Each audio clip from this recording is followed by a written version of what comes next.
Alors, mardi dernier, j'ai commencé un message, pour ceux qui étaient là, vous vous souvenez, sur les choses qui sont cachées et qui doivent être mises en lumière. Et j'ai à cœur voilà, d'approfondir ce sujet ce matin avec vous. On peut prier avant? Je sais que mon frère l'a déjà fait, mais voilà, Seigneur, merci parce que tu es maître des temps et des circonstances. Tu es Dieu au-dessus de tout et ta sagesse nous dépasse. Et je te prie pour ce jeune, pour Camille, que tu puisses vraiment trouver le chemin de son cœur. Et tu as préparé aussi toutes choses pour ce matin, à la minute près, et je sais que tu as des paroles pour chacun. Sers-toi de moi, Seigneur, comme d'un canal à travers lequel tu pourras parler à chacun ce matin. Et on veut avoir les cœurs disposés, les cœurs vrais devant toi. Et viens nous parler, nous reprendre, nous corriger, nous édifier. À ton nom revienne toute la gloire, Père. Au nom de Jésus, Amen. Amen. Voilà, il y a dans nos vies, et puis aussi parfois dans l'Église, il y a comme des angles morts. Vous savez ce que c'est, les angles morts, sur la voiture? C'est des lieux où on ne voit pas de manière directe. Et même avec des rétroviseurs, il y a parfois des angles morts. Et donc, pour aller voir ces angles morts, il faut se tourner, il faut veiller, il faut faire un effort. Dans nos vies, il y a parfois comme des angles morts, des choses que l'on ne voit pas. Et ces choses que l'on ne voit pas, si on ne les voit pas, elles peuvent finir par être des obstacles, des freins à la croissance, des freins parfois au développement, à notre développement ou au développement d'une église. Et ce que j'ai à cœur ce matin, c'est de vous sensibiliser, qu'on se sensibilise, je me mets dedans avec vous, mais qu'on soit sensibilisé au fait de demander à Dieu de nous dévoiler, de nous révéler, de nous montrer les choses cachées, les choses que nous ne voyons pas, de mettre en lumière les choses cachées. Et on doit le faire sans avoir peur, avec foi, avec confiance. On a un Dieu d'amour et je suis certain qu'il y a des choses peut-être qu'il veut révéler, qu'il veut mettre en lumière, mais c'est pas du tout pour nous juger ou nous condamner, bien au contraire.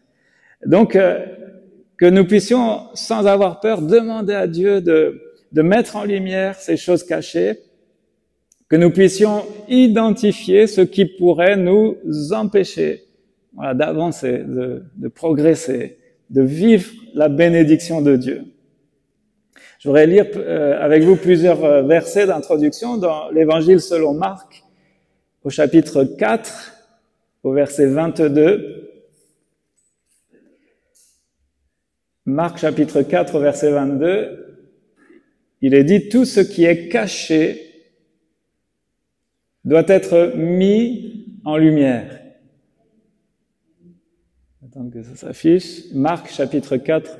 Ah, il y a un problème d'écran. Ça saute.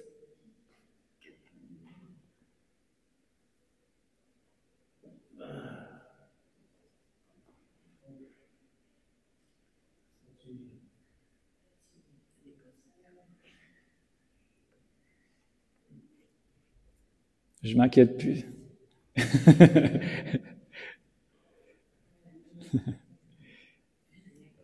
Voilà, je vous le lis en attendant que ça revienne. Marc chapitre 4, verset 22, il est dit « Tout ce qui est caché doit être mis en lumière, tout ce qui est secret doit paraître au grand jour. » Alors peut-être qu'en lisant ça, peut-être ça vous fait peur, mais il y a des choses, j'ai pas trop envie que ce soit révélé, que ce soit mis au grand jour. Il y a quand même des choses de nos vies personnelles, intimes, cachées. On n'a pas trop envie que ce soit exposé quand même.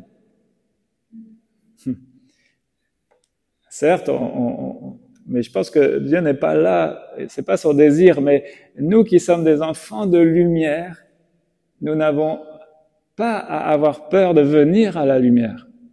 Même s'il y a des choses qui sont encore peut-être enfouies, cachées, et que Dieu veut montrer, parce que de toute façon, tôt ou tard, un jour ou l'autre, tout ce qui est caché doit être mis en lumière, tout ce qui est secret doit paraître au grand jour.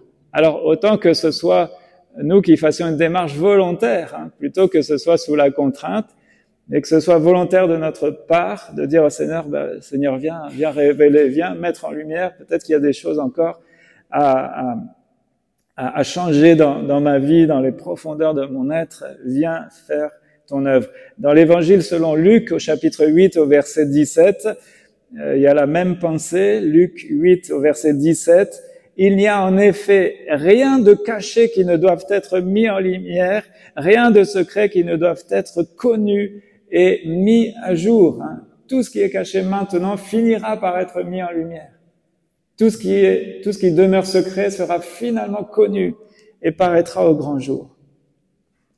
Dans l'Ancien Testament, dans le livre du prophète Daniel, au chapitre 2, au verset 22, Daniel 2, verset 22, il est écrit, c'est lui, donc c'est Dieu, c'est lui qui dévoile ce qui est profondément enfoui et caché, qui connaît ce qui est dans les ténèbres, et la lumière réside auprès de lui.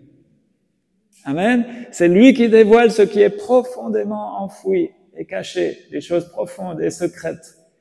Il sait, il connaît ce qui est dans les ténèbres, et la lumière demeure, la lumière réside auprès de lui. Alléluia. Et puis, on peut lire encore dans 1 Corinthiens, chapitre 4, et au verset 5.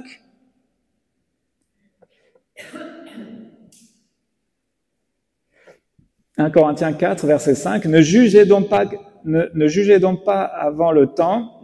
Attendez que le Seigneur revienne. Il mettra en lumière tout ce qui est caché dans les ténèbres et il dévoilera, et là il y a une chose intéressante, il dévoilera les intentions véritables qui animent les cœurs. Il manifestera les conseils des cœurs. Donc dans la version Semeur, il dévoilera les intentions véritables qui animent les cœurs. Alors chacun recevra de Dieu la louange qui lui revient. Vous voyez que le but de Dieu, c'est pas de condamner. Le but de Dieu, c'est de récompenser. Si on fait des bonnes œuvres pour la gloire, parce que nous avons été sauvés, eh bien, on fait des œuvres qui le glorifient. Eh bien, un jour viendra, il dévoilera les intentions cachées. Et puis, vous vous souvenez, si on a bâti avec de l'or, de l'argent, des matériaux précieux, c'est-à-dire des bonnes motivations de cœur, eh bien, on recevra notre récompense. Par contre, si on a bâti avec du chaume, du foin, de la paille, des mauvaises dispositions, des mauvaises motivations de cœur, eh bien là, on n'aura pas de récompense. Donc, chacun recevra de Dieu la louange qui lui revient. Donc, mettre en lumière ce qui est caché dans les ténèbres. Les 3 jours de formation que nous avions, donc mardi j'ai abordé ce thème, mais je savais pas le contenu de la formation que nous allions avoir. Et il y a eu un thème notamment qui a été abordé, qui était la face cachée du leader. La face cachée du leader. Et c'était très très intéressant. Je vais pas vous refaire le contenu de ce qu'on a reçu, mais c'était très intéressant. Et vous savez que c'est un peu à l'image, vous connaissez en anglais ils disent the dark side of the moon, la face cachée de la lune. Évidemment, il y a une face qui est éclairée par le soleil, mais il y a une face qui est cachée et qui est donc sombre. La face sombre, la face cachée de la lune. Et c'est important d'aller découvrir ce qui se passe dans la face cachée de notre être. Parce que nous aussi, on a une face qui est cachée. D'ailleurs, physionomiquement, on est fabriqué comme ça par le Seigneur. C'est que nos yeux, je peux voir devant, mais par contre, j'ai du mal à voir ce qu'il y a dans mon dos. Il y a donc une face cachée. Notre physionomie, donc, nous montre que nous pouvons, on peut voir que devant nous, on peut voir que certains aspects de nous-mêmes, mais on ne peut pas voir d'autres aspects, donc notamment notre dos, et on a nous aussi donc des angles morts, des côtés qui nous sont cachés. Et pour que l'on puisse les voir, ces côtés cachés, eh bien, on a besoin soit d'une tierce personne, soit d'un objet, donc évidemment un miroir, rétroviseur et tout ça, pour voir ce qui se passe dans notre dos. Donc au niveau physique, et je pense que ça nous parle aussi de certains aspects de notre cœur aussi. C'est que de la même manière, nous pouvons voir à l'intérieur de nous-mêmes, mais quand on fait une introspection, eh bien, on ne voit qu'une partie. On n'a pas une pleine connaissance en profondeur de nous-mêmes. On a des aspects qui sont visibles, mais il y a toute une dimension aussi qui est comme cachée. Des angles morts que nous-mêmes, on ne perçoit pas sur nous-mêmes. Le seul qui connaît parfaitement, évidemment, c'est le Seigneur.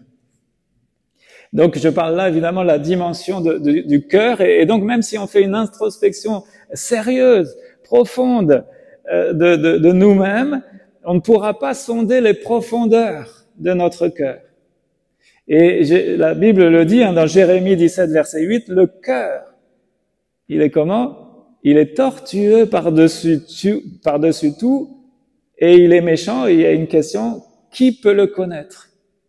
Qui peut le connaître?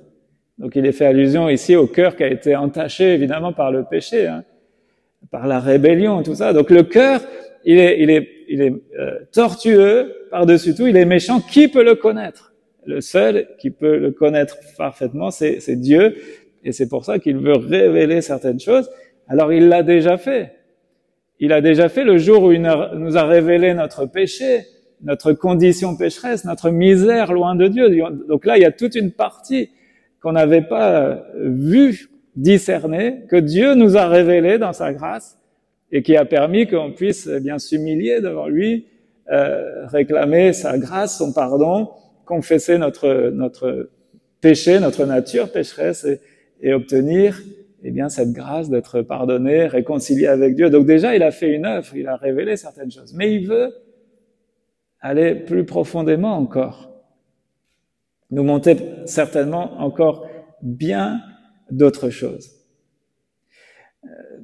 Certains d'entre vous connaissent certainement la série de films Star Wars. Moi, j'aime beaucoup Star Wars. Et dans Star Wars, vous connaissez, il y a le côté obscur de la Force. Il y a les Jedi qui sont du côté clair, du côté lumineux de la Force, mais il y a le côté obscur.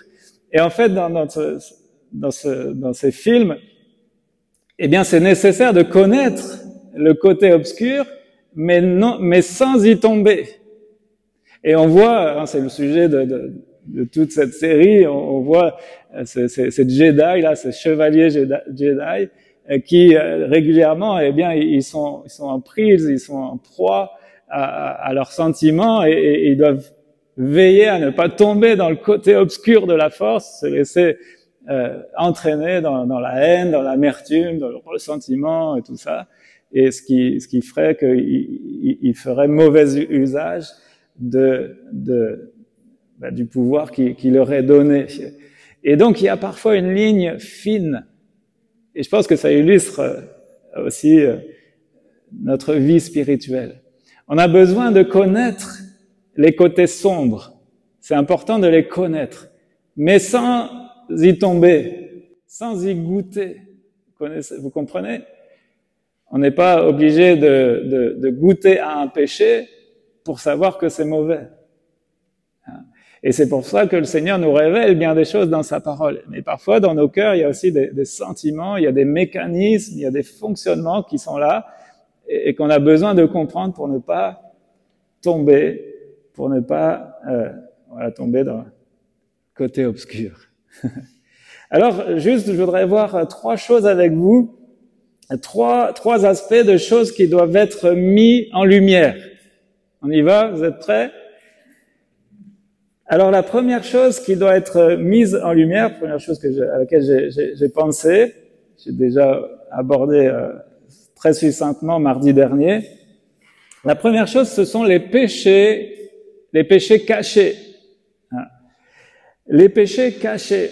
Dans le psaume 32, verset 5, il est dit « Je t'ai fait connaître mon péché, je n'ai pas caché ma faute.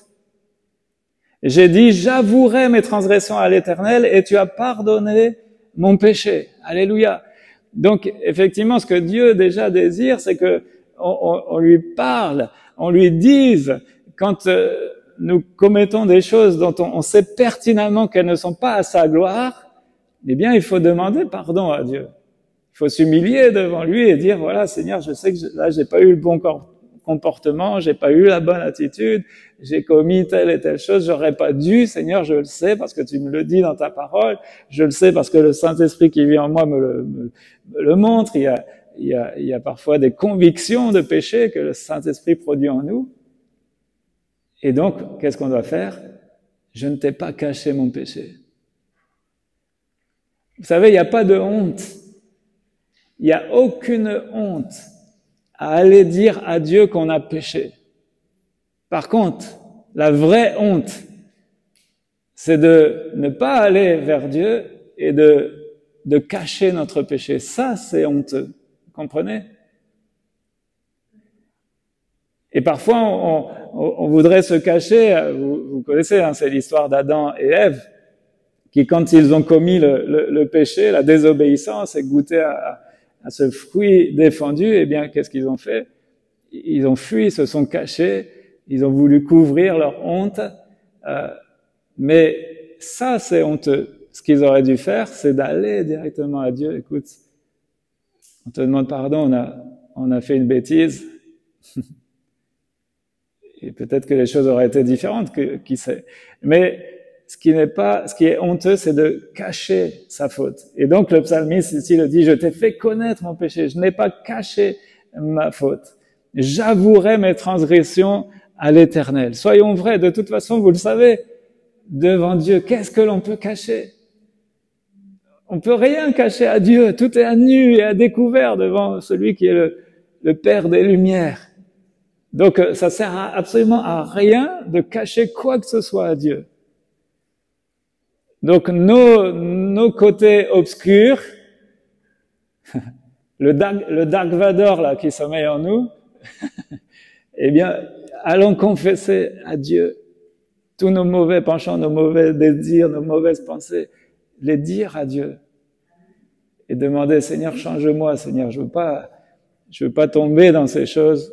Je suis un enfant de lumière.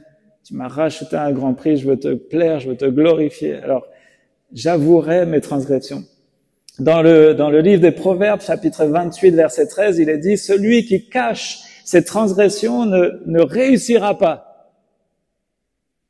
Celui qui cache ses transgressions ne réussira pas, mais on aura compassion de celui qui les reconnaît et les abandonne. Alléluia, Dieu aura compassion de celui qui reconnaît ses transgressions et qui évidemment les abandonne, parce que ça suffit pas de reconnaître. Il faut abandonner aussi, il faut en tout cas avoir ce désir d'abandonner et Dieu nous donnera aussi les ressources, les capacités pour ne plus tomber, pour ne plus se fourvoyer dans n'importe quel aspect du péché. Jésus emploie deux images pour illustrer ça. Dans Matthieu chapitre 23 verset 25 et à 28, Matthieu 23 verset 25, il s'adresse ici aux pharisiens, aux spécialistes de la loi, il leur dit « Malheur à vous ». Alors c'est pas une malédiction que Jésus prononce, hein. On pourrait traduire par « malheureux que vous êtes » en fait. Vous êtes bien malheureux. Malheur à vous, spécialistes de la loi et pharisiens hypocrites, parce que vous nettoyez l'extérieur de la coupe et du plat, alors qu'à l'intérieur, ils sont pleins de produits de vos vols et de vos excès. Pharisiens aveugles, nettoie d'abord l'intérieur de la coupe et du plat, afin que l'extérieur aussi devienne pur. Première image. Deuxième image, malheur à vous, spécialistes de la loi et pharisiens hypocrites, parce que vous ressemblez à des tombeaux blanchis. qui paraissent beaux à l'extérieur et qui, à l'intérieur, sont pleins d'ossements de mort et de toutes sortes d'impuretés. Vous de même, de l'extérieur, vous paraissez juste aux hommes, mais à l'intérieur, vous êtes plein d'hypocrisie et d'injustice. Donc, deux images que Jésus utilise là pour montrer qu'il y a des choses intérieures et cachées qu'il voudrait mettre en lumière. Et il utilise l'image de la vaisselle. Quand vous faites la vaisselle, est-ce que vous nettoyez que l'extérieur du plat et de l'assiette? Le gratin là, de je sais pas quoi là, vous nettoyez que l'extérieur et puis vous remettez dans le placard. Donc évidemment l'image elle est absurde parce que jamais on ne fait ça. Mais il dit avec vos cœurs vous faites ça. Vous nettoyez que l'extérieur. Et puis à l'intérieur, eh bien vous savez ce qui se passe, si on laisse la vaisselle comme ça finit par moisir. Et puis au bout d'un moment, il y a une bonne odeur. Pour les feignants qui laissent laisser la semaine sale pendant plusieurs jours. J'ai jamais vécu ça, je sais pas. Et donc Jésus dit, en parlant de notre cœur, nettoie premièrement l'intérieur de la coupe, afin que l'extérieur aussi devienne pur. Si l'intérieur n'est pas lavé, eh bien c'est tout le plat qui est impur, qui est pas propre à être utilisé. Eh bien nos cœurs, ça illustre exactement nos cœurs. Si on peut avoir, la Bible dit qu'on peut avoir une apparence de piété. Hein. Certains ont l'apparence de la piété, mais ils renient ce qui en fait la force, c'est-à-dire la sainteté, l'amour. Hein. Donc nettoyer d'abord l'intérieur. Et je pense que Dieu veut nous montrer tout ce qu'il y a à nettoyer à l'intérieur. Et nous, on doit être disposés. Seigneur, viens me montrer. Au travers de mes lectures quotidiennes, montre-moi encore les choses qui ont besoin d'être changées dans mon caractère, mes pensées, mes comportements, mes actions. Change-moi, Seigneur. Et puis deuxième image, c'est cette image des tombeaux, c'est encore pire, des tombeaux blanchis. Donc ces sépultures là qui à l'extérieur, eh bien ça peut être magnifique dans la région là d'Israël et tout ça. Ces tombeaux étaient blanchis, donc je sais pas si c'est à la chaux, enfin bref, c'était blanchi. Nous, on peut aller dans un cimetière et on peut voir des sépultures magnifiques, parfois en marbre, il y a carrément des petites constructions là à l'extérieur. Ah, c'est beau. Hein. Mais si vous creusez, qu'est-ce que vous allez trouver? Eh bien, des ossements de mort, toutes sortes d'impuretés. Et on sait que ça symbolise hein, l'impureté sous toutes ses formes. Et Jésus, là, illustre encore les choses qui sont cachées, qu'il veut mettre en lumière pour qu'on ne ressemble pas à ce genre de tombeau blanchi. On voit qu'il y va pas de main morte quand même quand il parle aux pharisiens. Et quel est le problème, le problème de fond qu'il révèle? À l'intérieur, vous êtes plein d'hypocrisie et d'injustice. Voilà. Donc deux exemples, deux choses que Dieu veut travailler en nous, mettre en lumière. L'hypocrisie, vous savez ce que c'est l'hypocrisie? C'est quand on met un masque, hypocrites. Les hypocrites à l'époque, c'était les joueurs de théâtre qui mettaient un masque et puis qui jouaient la comédie. Eh bien, nous, on veut pas être de ceux qui portent un masque et qui faisons la comédie. On veut être vrai. On veut apprendre à être vrai. Premièrement avec le Seigneur, et puis deuxièmement entre nous. Vous savez, quand on se salue à la sortie de l'église, ça va? Oui, ça va. Et en fait, rien ne va. Mais en fait, et on essaie, on veut être poli, on veut pas déranger, mais on ment en fait. Peut-être qu'on se ment à soi-même, mais en tout cas, on ment à notre frère et sœur. Et ça coûte rien de dire, non, ça va pas très bien, si tu peux prier pour moi, merci, parce que, et c'est tout, il n'y a pas besoin de s'étaler. Apprenons à être vrais.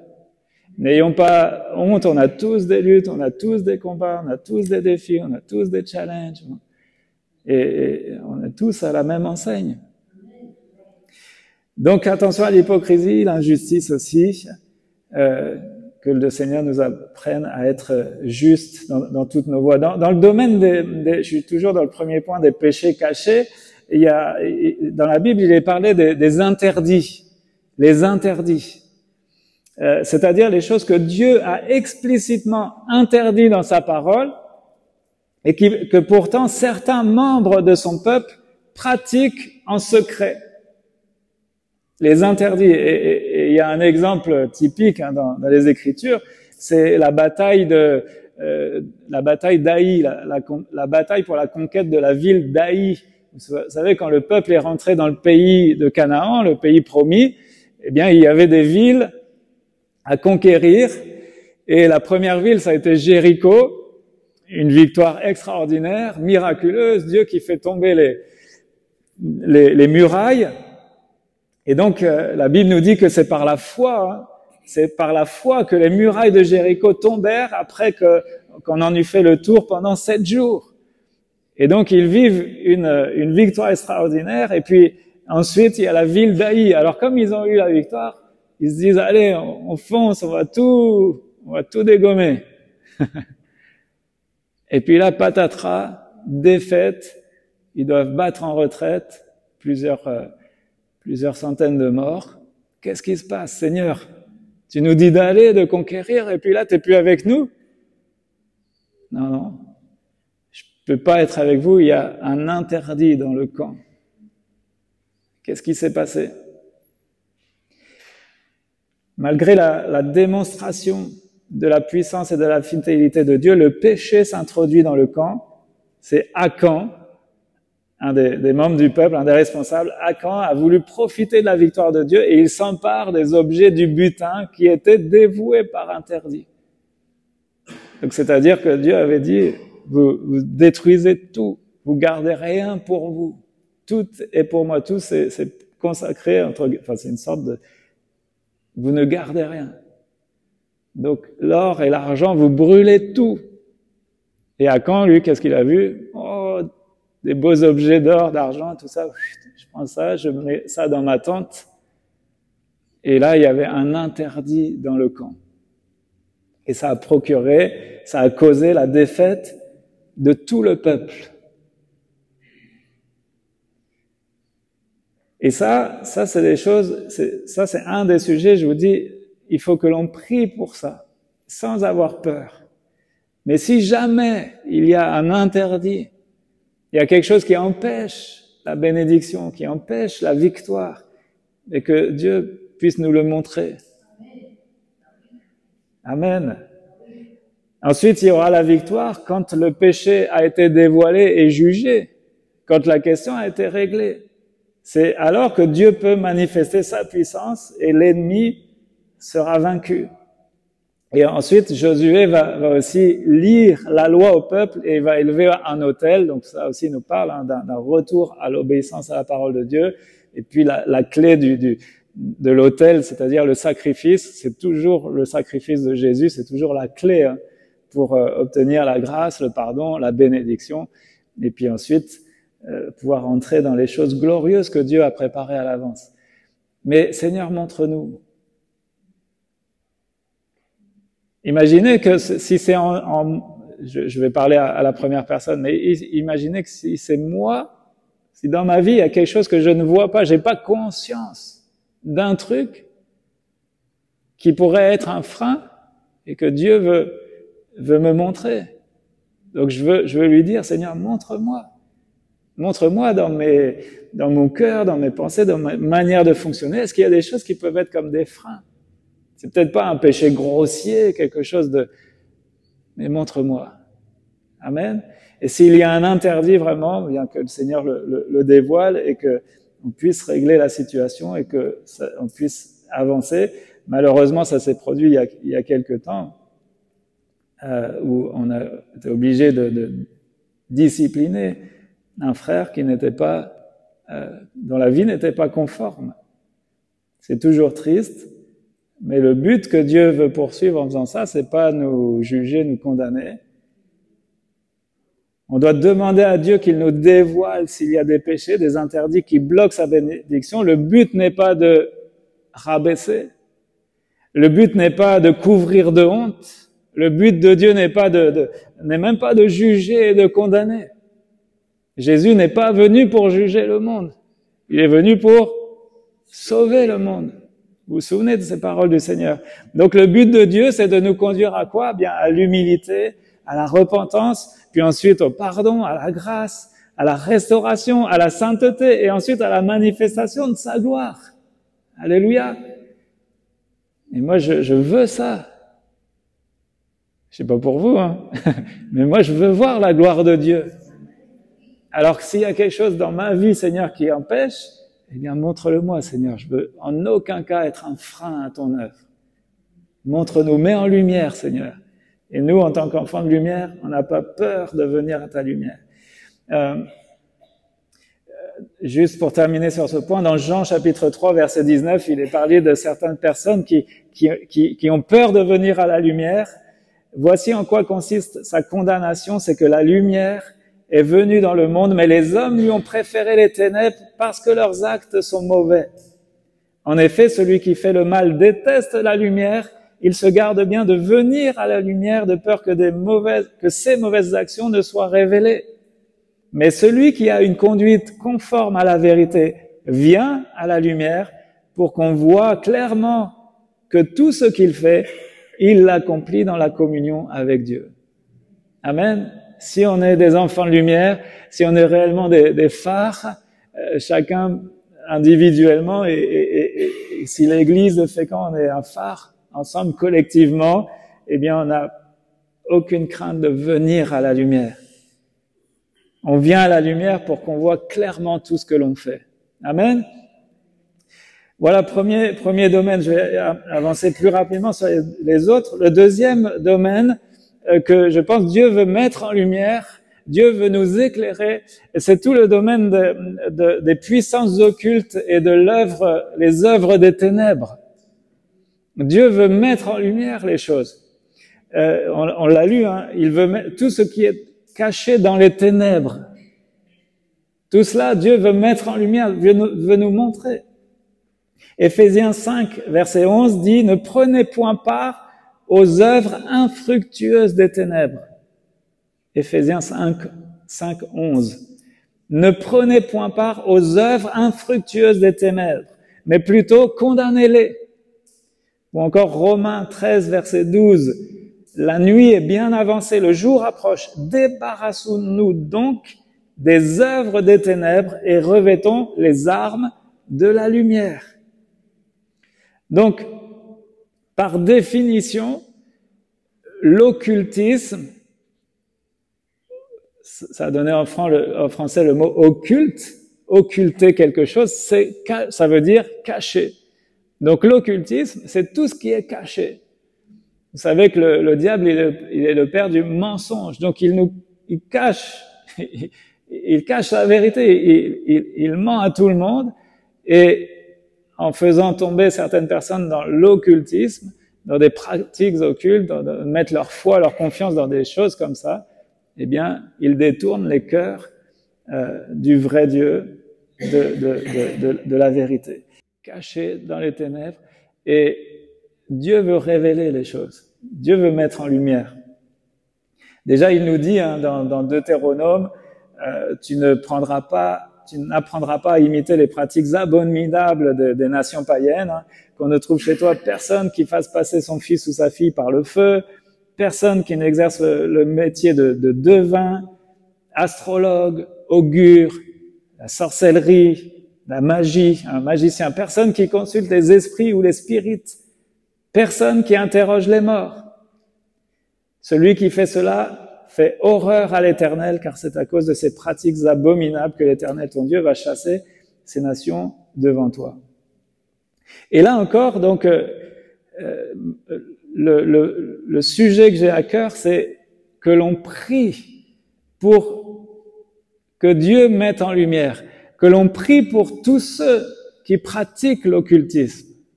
dans cette ville de Fécamp, dans les alentours, dans les campagnes, il y a bon nombre de personnes qui pratiquent l'occultisme. Et on doit prier pour eux.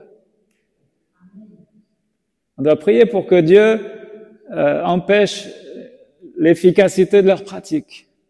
On doit prier pour que Dieu se révèle à eux, qu'il leur montre qu'ils se fourvoient en pratiquant ces choses, qu'ils ont mis leur foi dans des choses mensongères, dans des choses impures, dans des choses qui ne glorifient pas Dieu. On doit prier pour tous ceux qui pratiquent l'occultisme, on doit prier pour tous ceux qui sont victimes d'emprise démoniaque.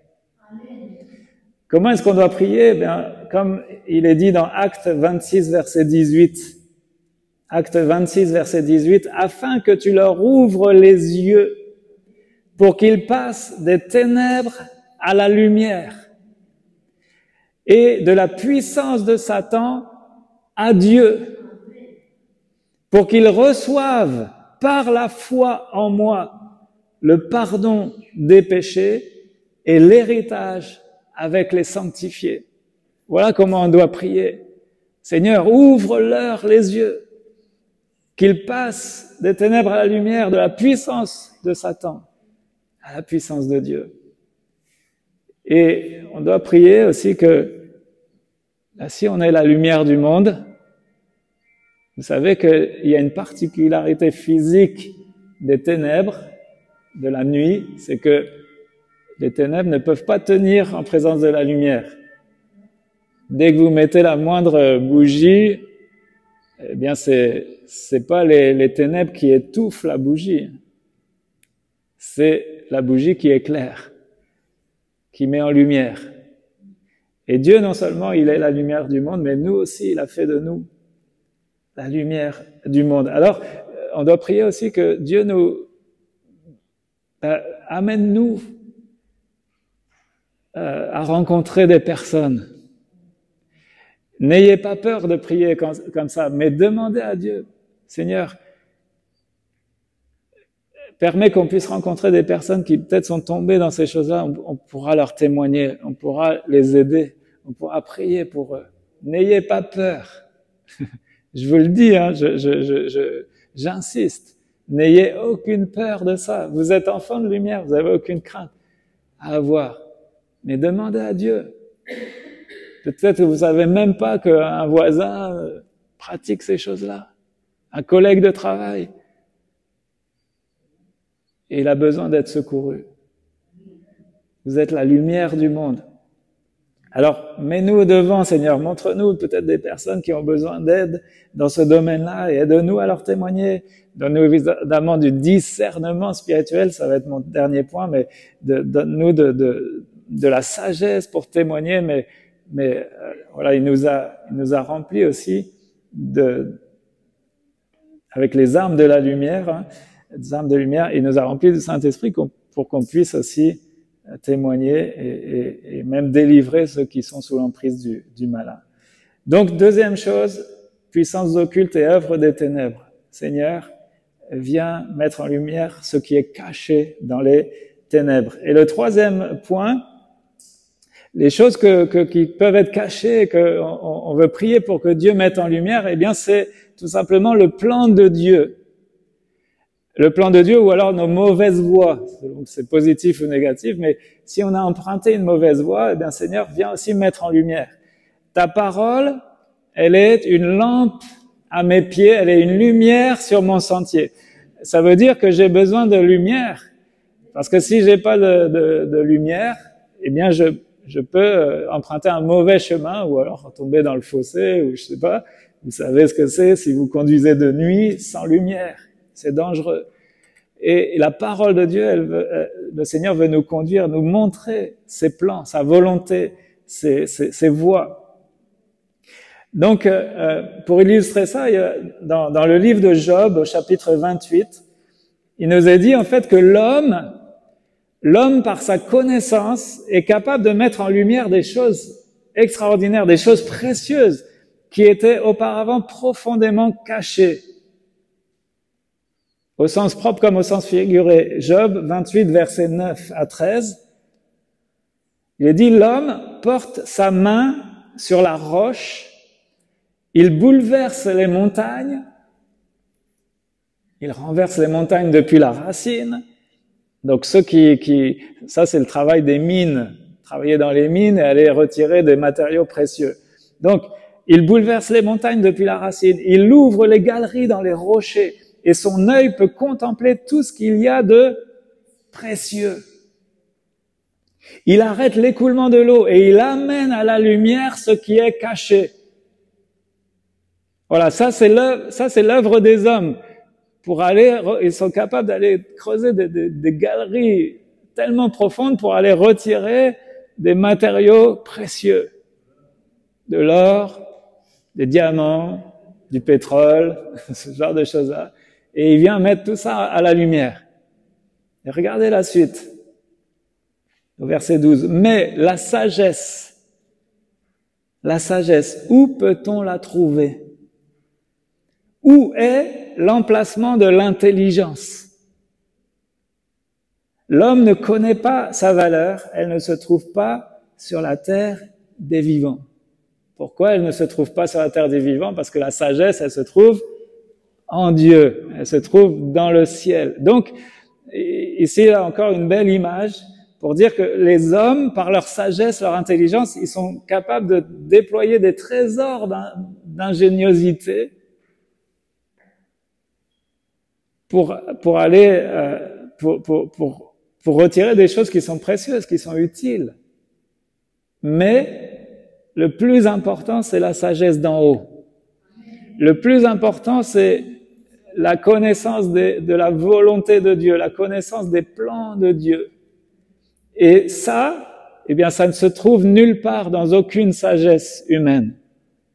Même si on sait amener à la lumière certaines choses cachées, il y a des découvertes scientifiques tous les jours, il y a des choses, la connaissance augmente, mais une chose qu'on ne pourra trouver qu'en Dieu, c'est la sagesse. Job va dire aussi au chapitre 34, au verset 32, « Montre-moi ce que je ne vois pas. Si j'ai commis des injustices, je n'en commettrai plus. » Montre-moi ce que je ne vois pas. Donc, on a besoin de demander à Dieu toute sa sagesse, son discernement. Dévoile-moi tes plans, Seigneur. Montre-moi. Dans le psaume 139, verset 23, « Examine-moi, ô Dieu ». On le chante, j'aime beaucoup ce chœur. « Sonde-moi, ô Dieu. Connais mon cœur, connais mes pensées. Montre-moi si je suis sur une mauvaise voie. » Mets-moi à l'épreuve et connais mes pensées. Regarde si je suis sur une mauvaise voie et conduis-moi sur la voie de l'éternité. Amen. Voilà encore une chose, et c'est tellement important, et ça je crois que c'est au quotidien qu'on doit prier. Seigneur, montre-moi. Montre-moi tes plans, ta volonté. Je crois que dans le monde dans lequel on vit, on a plus que jamais besoin de sagesse et de discernement. Là où on est en plein cœur de toutes sortes de débats, d'idées, d'idéologies et tout ça, nous, Seigneur, ce que j'ai besoin, c'est ta sagesse, c'est ta volonté.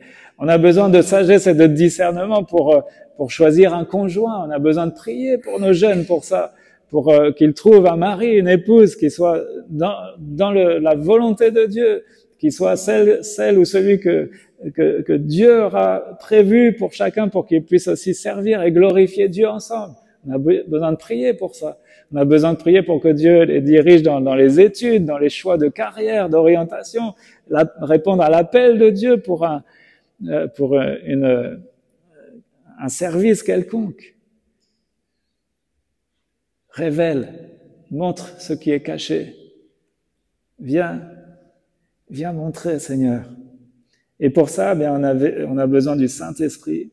C'est le Saint-Esprit qui donne sagesse, révélation, discernement. Dans 1 Corinthiens 2:10, il est dit « Dieu nous les a révélés par l'Esprit, car l'Esprit sonde tout, même les profondeurs de Dieu. »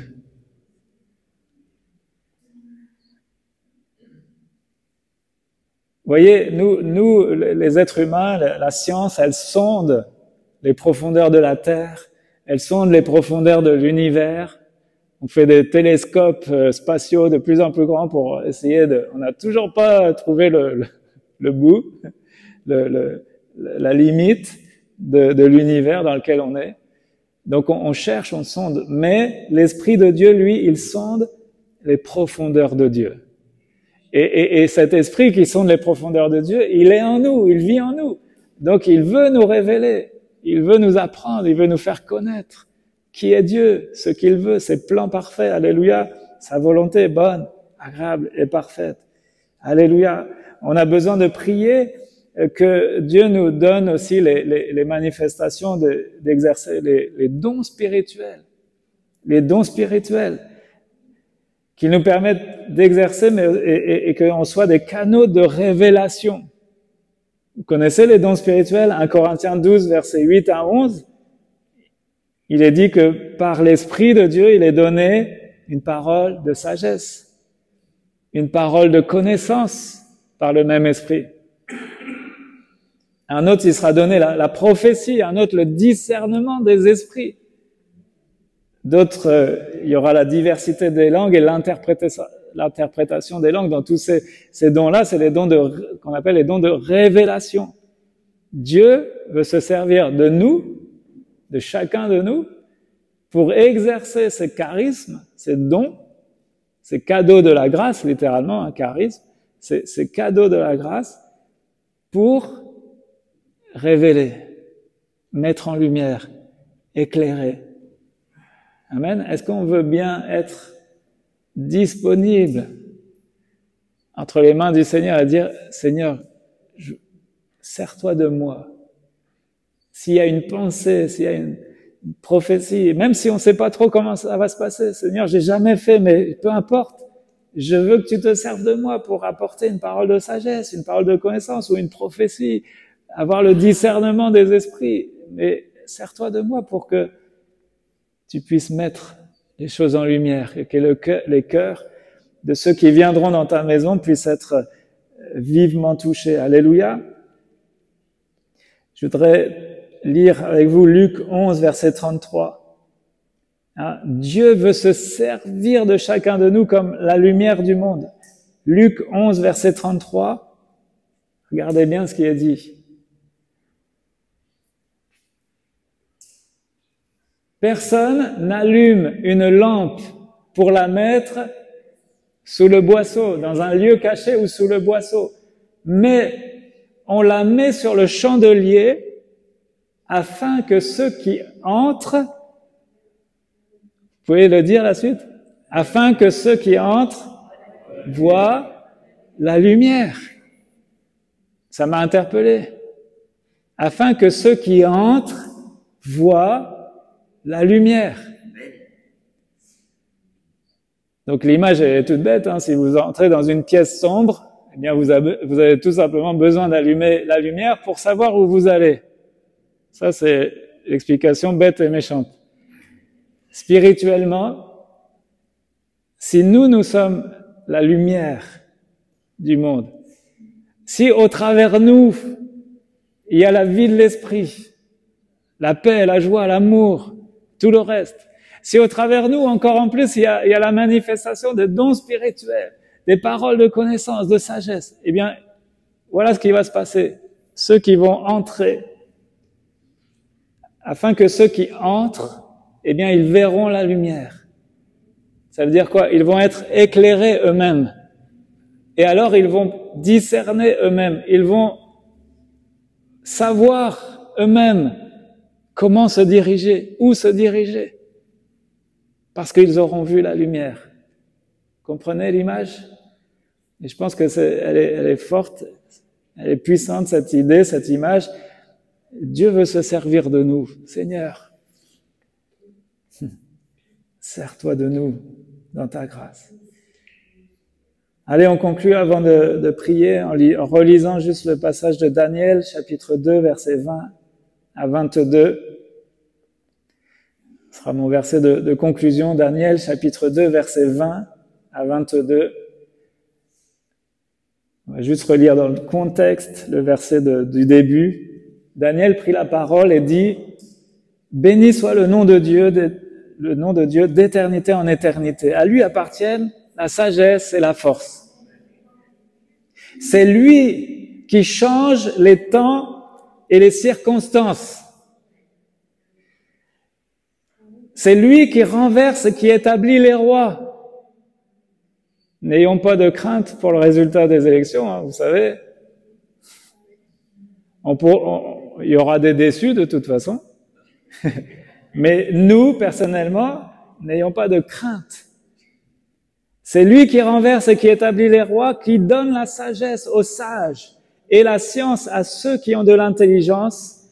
Il révèle ce qui est profond et caché. Il connaît ce qui est dans les ténèbres et la lumière demeure en lui. Amen. Vous savez dans quelles circonstances Daniel a loué Dieu en prononçant ces paroles?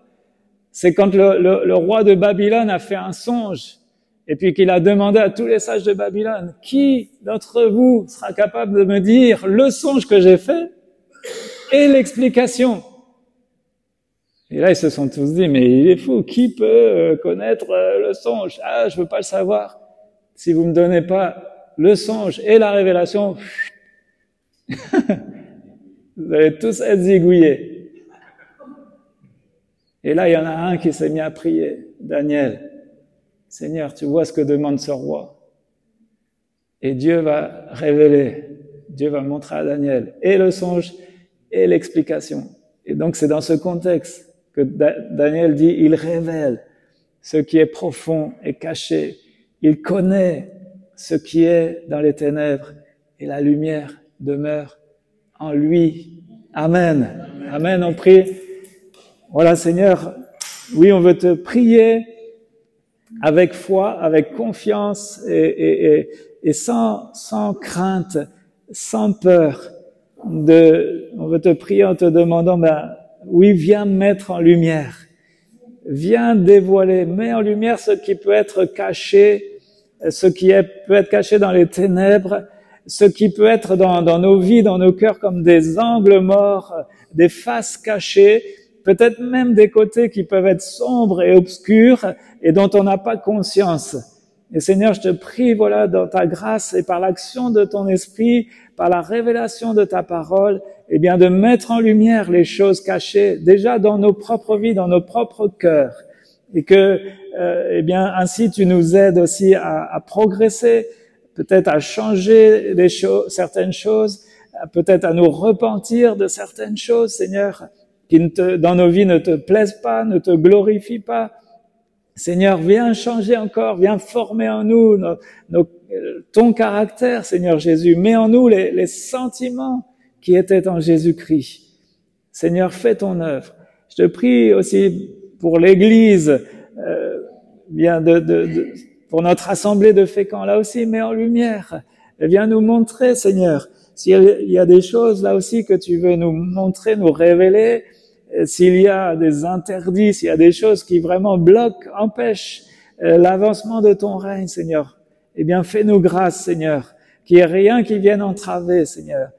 Peut-être qu'il y a aussi de l'opposition, de l'adversité, tu vois, l'ennemi de nos âmes qui, lui, ne se relâche pas dans son travail de sape et veut à tout prix bien détruire l'œuvre de Dieu. Alors là aussi, montre-nous, révèle-nous, donne-nous par ton esprit cette puissance, cette force, aussi cet amour et cette sagesse pour pouvoir contrer les plans de l'ennemi, Seigneur. Donne-nous par ton esprit, donne-nous cet esprit de révélation et de sagesse dans ta grâce, Seigneur Jésus. Oui, merci, on te prie, Seigneur, pour tous ceux qui sont dans cette ville de Fécamp, en proie, qui s'adonnent à l'occultisme, qui sont en proie à des puissances ténébreuses, occultes, démoniaques. Seigneur, fais grâce, Seigneur. Comme un jour tu nous as fait grâce et tu nous as libérés du péché, tu nous as libérés de la puissance du malin. Alors fais de même aussi. Mets au-devant de nous, Seigneur. Montre-nous qui peut-être dans notre entourage, notre voisinage, les collègues, les amis, peut-être certains sont dans ces choses et ont besoin de ton secours, de ton aide. Alors, aide-nous que l'on soit vraiment la lumière du monde, le sel de la terre. Oh, glorifie ton nom en toutes choses. À ton nom toute la gloire, Père. Amen. Amen.